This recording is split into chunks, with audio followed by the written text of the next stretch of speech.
अरे दिनेश दिनेश, अरे तू प्रोटीन का घेतो रे? सगळे बोलतात हे प्रोटीन चांगलं नसतं म्हणून. ओके, पहिल्यांदा तर हे असं काही नसतं.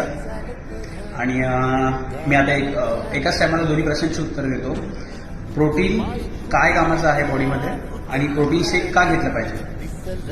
एकतर प्रोटीनचं काम आहे मसलची रिकव्हरी करणं, रिपेअर करणं. जेव्हा आपण वर्कआउट करतो तेव्हा मसल्स ब्रेकडाऊन होतात आणि जनरली प्रत्येक लोकांना असं वाटतं की वर्कआउट करणाऱ्या लोकांनीच प्रोटीन घेतलं पाहिजे. असं काही नाही आहे. जनरली जी सामान्य लोक पण आहेत जे वर्कआउट नाही करत त्यांनाही प्रोटीन गरजेचंच आहे, कारण का त्यांच्या पण बॉडीमध्ये मसल्स असल्यामुळे त्यांना पण रिकव्हरी पाहिजे.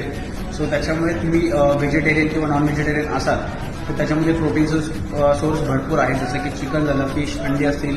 व्हेजिटेरियनमध्ये पनीर असेल, ब्रोकोलीसारखे काही सोया चंक्स आहेत जे सोर्स आहेत ते तुम्ही कन्झ्युम करू शकता, जेणेकरून तुमची प्रोटीनची रिकव्हरी बॉडीमध्ये फास्ट होईल. सो सेकंड, प्रोटीन शेक का घेतलं पाहिजे असं बरेचसे लोक बोलतात की नाही घेतलं पाहिजे किंवा किडनीला इफेक्ट होतात, अजून काय बऱ्याचशा प्रॉब्लेम्स असतील ते सांगत असतात. सो मला त्यांना सांगायचं की प्रोटीन शेकमुळे असं काही होत नाही. जर तुम्ही एखाद्या गोष्टीचा ओव्हरडोस केलात, पाणी व्यवस्थित नाही प्यालात, तर ऑब्व्हियसली किडनीचा किंवा अजून कोणत्या गोष्टीचा त्रास तुम्हाला होणारच आहे. सो कोणतीही गोष्ट करा तर ती लिमिटमध्ये करा.